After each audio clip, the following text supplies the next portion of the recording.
gente, hoje eu queria refletir com vocês sobre algo que permeia o nosso dia a dia, né? E que muitas vezes a gente fala sobre isso, mas não sabe exatamente como funciona.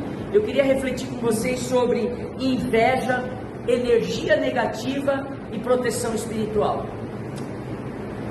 É muito comum, né, quando a vida parece que não está dando certo, está travado, o negócio não anda, a promoção não sai, o emprego não chega, a fulana está olhando para o meu marido, sabe? A gente começa a olhar para isso e fala, tem alguma coisa não está boa, alguém está demandando contra mim, né? Alguém fez trabalho, a pessoa está com inveja. Isso pode acontecer? Pode. Infelizmente pode acontecer, não é? Mas a gente precisa entender um pouco melhor como funcionam esses sentimentos, sobretudo da inveja, né? Porque inveja é um sentimento muito antigo na humanidade. E normalmente as pessoas, quando observam alguém que tem prosperidade, que tem muito bens financeiros, né? Tem muito dinheiro, ela olha aquilo e fica, né, vibrando, pensando, puxa, ela tem, né, eu não tenho. Mas inveja não se dá só em relação a isso.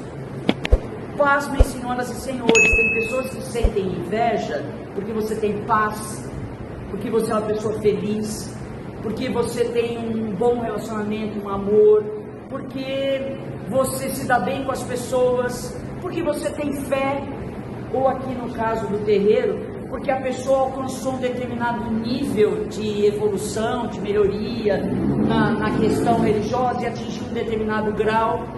E a questão não é porque aquilo faz falta para a pessoa, é porque o outro tem e eu não tenho.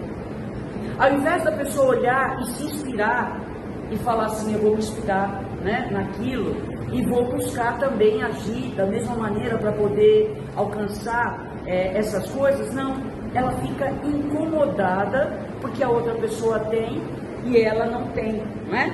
Essa energia é real? Sim, é real. É uma energia negativa, né? E existe.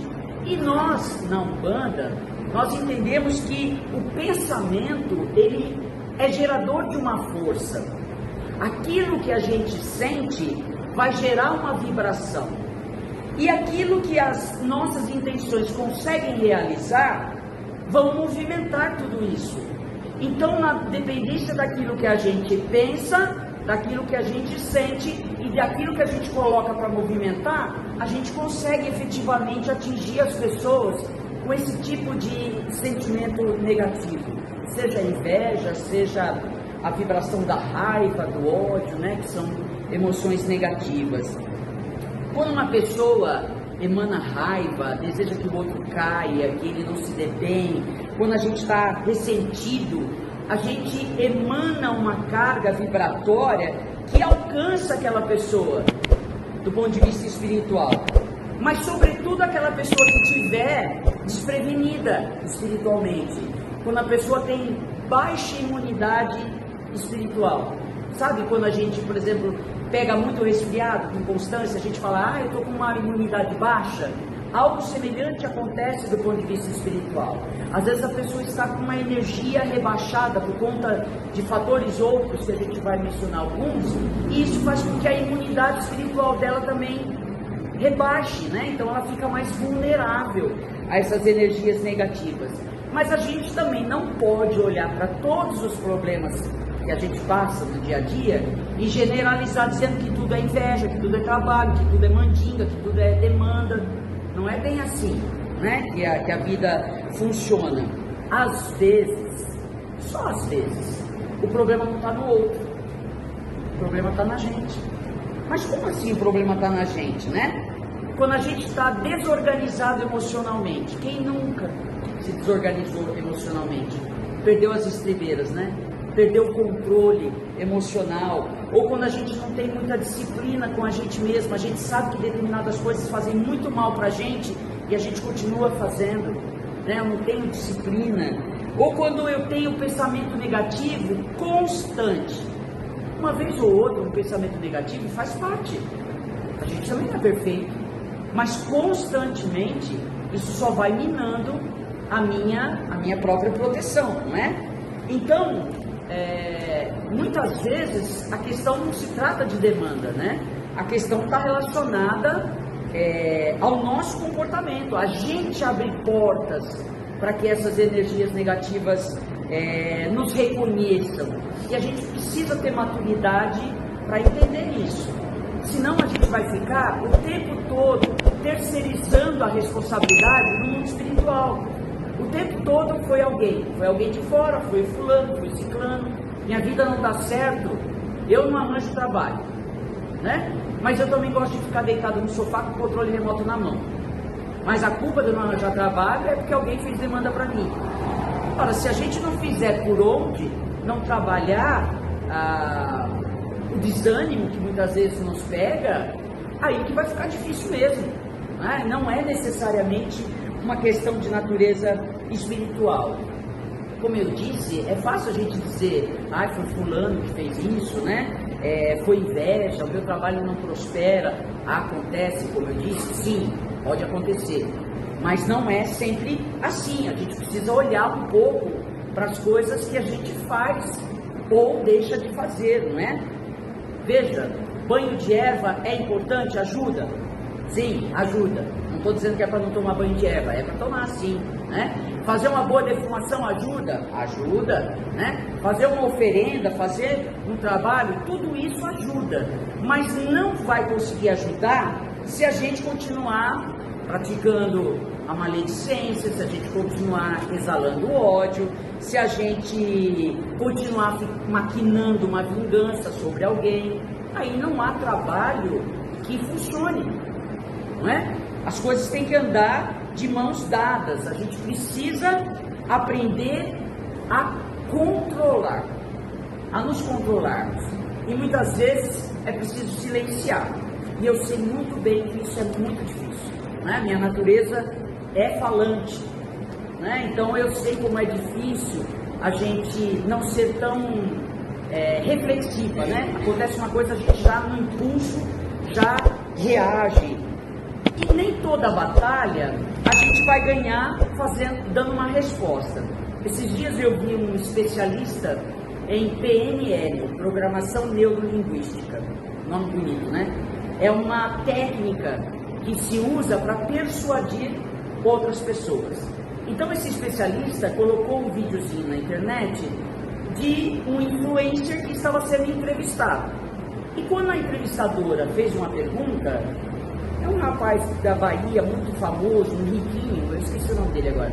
Ele falava, ele jogava confete nele mesmo, enaltecia, e a entrevistadora manteve um leve sorriso no rosto e olhar fixo e não esboçava nenhuma reação. E o especialista estava dizendo que aquilo desarma o outro que não para de falar. Até a hora que ele mesmo se deu conta que ele estava fazendo um papel ali, no mínimo, ridículo, né? Então aquele comportamento dela, que parecia que ela nem estava ali, né? Ela só estava casquinha por fora, ela conseguiu desarmar o entrevistado ao ponto dele parar de ficar se enaltecendo a si mesmo e devolver a palavra para ela, né? Então, outro fator que pode nos ajudar a ficar livre dessas energias negativas é estarmos alinhados com os nossos ancestrais, com a nossa espiritualidade, no caso da Umbanda, né, com os orixás, os ancestrais, os guias, né? Porque quando a gente está alinhado, existe menos espaço para que a gente sofra ataques de natureza espiritual. Veja, nós não estamos imunes, mas pelo menos a gente fica mais fortalecido para conseguir superar, para conseguir atravessar, né, essas energias negativas. A mesma coisa acontece em relação à inveja, porque a pessoa que está emanando inveja, na verdade ela está tão preocupada no outro, que quem sofre mais é ela mesma.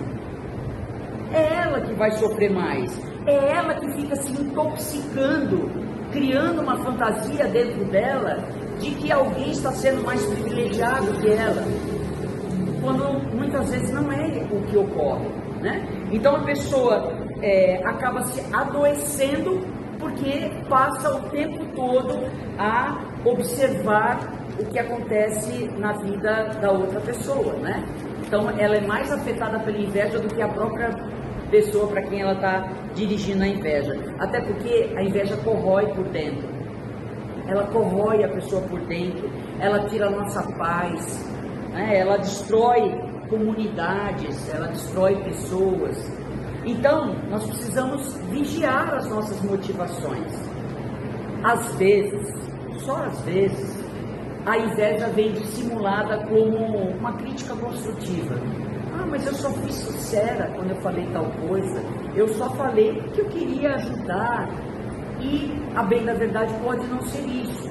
Então, não cabe aos outros avaliar isso, cabe a cada um de nós fazer essa autocrítica e pensar, o que me motivou a sentir aquilo? Né? Por que eu estou tão incomodada com uma determinada situação? Então, a Umbanda tem um mecanismo para isso. Ela não luta usando trevas contra as trevas, o mal contra o mal, né? A negatividade como vingança. Nós não usamos isso. Nosso caminho é outro. O caminho da Umbanda é dar firmeza para as pessoas, é dar consciência para as pessoas, dar disciplina, ensinar como fazer as rezas, as orações. Claro que se nada disso funcionar, a gente faz uma macumbinha, né? A gente faz uma macumbinha. Mas existe um arcabouço de tecnologias que a gente pode fazer uso, né? Mas como eu disse, se precisar, faz uma macumbinha, né? Para ajudar. Veja, sem reforma íntima não tem mudança, né? Se a gente só vier no terreiro e aparecer como bom moço, boa moça no terreiro, isso é teatro. A gente precisa fazer um esforço e levar esse ensinamento e esse comportamento para a nossa casa, para a nossa família, para o trabalho, mesmo diante das adversidades. É fácil? Não, claro que não. Se fosse fácil, todo mundo era santo, não é? Então não é fácil, mas é preciso fazer isso, porque o trabalho não é só dentro do terreiro. O trabalho vai além, né? Vai no contato que nós temos com as outras pessoas. Exu protege a gente contra a inveja e negatividade? Protege, mas ele cobra. Caboclo orienta a gente contra a inveja e contra a negatividade? Orienta, mas ele pede pra gente que é preciso ter coragem. Preto Velho acolhe, quando a gente está necessitado, acolhe, mas ele vai exigir da gente paciência. Então, essas entidades nos ajudam a sustentar um comportamento mais adequado, mais leve, né, mais consciente. Quando a gente caminha com mais firmeza, a gente não precisa ficar com medo o tempo todo. E hoje, antes de eu vir para cá, um dos meus mestres, né, eu vi na internet uma frase que ele colocou e eu trouxe aqui para vocês tentarem pensar o que isso significa, né? Ele disse assim: o peixe mergulha de cabeça porque ele confia no destino que tem. É preciso ter a cabeça boa, porque tendo a cabeça boa, o orixá e os ancestrais nos abençoam também. Saravá.